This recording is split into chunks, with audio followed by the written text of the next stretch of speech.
হ্যাঁ বিএনপির বিএনপির জামাত এখানে একমত। না না, এই যে বিএনপি কথাটাই না এখন কেন আনলেন? কেন আনবো না?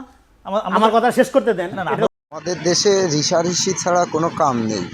এ ওর পক্ষে দেবে, ওর পক্ষে দেবে, এইটাই হলো কাম, তাছাড়া কাজের কাম নেই। খুবই খারাপ, আমরা তো সব পক্ষে খুবই খারাপ কাজ করছেন আপনি। না না রনি ভাই, আমরা সব পক্ষের No, কথা বলতে হবে। একদম আমার কথা শুনেন আপনি। না না, আমাদের তো বলতে হবে, আমাদের দায়িত্ব এটা। ন্যারেটিভ তৈরি করার চেষ্টা করবেন না। আমাদের দায়িত্ব এটা, সব পক্ষের কথা বলতে হবে। নিরপেক্ষ থাকার চেষ্টা করেন। আপনি ন্যারেটিভ তৈরি করা হচ্ছে এখানে বিএনপি জুলাই সনদের বিরুদ্ধে, সংস্কারের বিরুদ্ধে।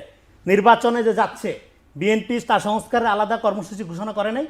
রনিবার সাউন্ড দেখে আমার কাছে যেটা মনে হচ্ছে, আমাদের বাংলাদেশের তো মানেই ঋষাঋষি, এ ওর পক্ষে দাপাদাপি ছাড়া কোনো কাম করে মানে না, মিথ্যাকে নিতে পারছি না। সরি ফর আমি আসি, মিথ্যার প্রতিবাদ করেছি। আমি আসি, ন্যারেটিভ তৈরি করবেন, আবার প্রতিবাদ করব। নোট অফ ডিসেন্ট যখন সবাই দিলে জামাত দিলে সমস্যা নাই। সমস্যা, আমি শেষ করি। বিএনপি দিলে সমস্যা, আপনার কথা আমি ইন্টারফেয়ার করি নাই। মিথ্যা বললে আমি ইন্টারফেয়ার করব। না না না, আপনি আপনার সময় আপনি কথা বলবেন, শুনি, জি, আপনার সময় কথা কোনো বলবেন। মিথ্যা বলতে এটাই কোনো আমাদের স্বাধীনতা। আপনি যদি No, কথা বলার সুযোগ না দেন, সন্ত্রাস তাহলে করার তো স্বাধীনতা থাকা না উচিত না না না, কারো। এটা সত্য সন্ত্রাস বলেন কি? আপনি। আপনি আমাকে কথা বলতে সুযোগ দিবেন না, এটা সত্য দিব, সন্ত্রাস কি? মিথ্যা বলতে সুযোগ দিবেন না, আমি আসি, বলেন। দেখেন